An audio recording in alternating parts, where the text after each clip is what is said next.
Hello guys, in this video I am going to show you how to check out offers on the eDreams application.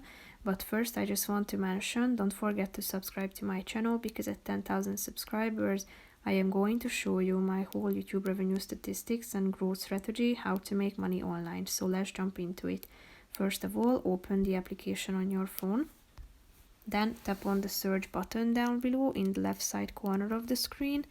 Then scroll down to the cheapest weekend getaway option. Click on view more in the right side of the screen. After that you should select your departure point, so tap on the leaving from button.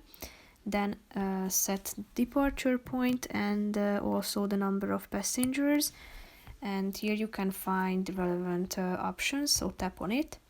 You can see the departure and destination points on the map indicated with this plain icon.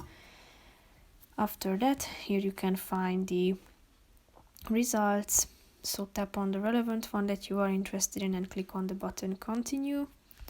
Tap on continue again to book your trip, and then you can select the method of payment and you can finalize the process of booking your flight. That's pretty much it for this video, guys. See you in the next one. Bye bye.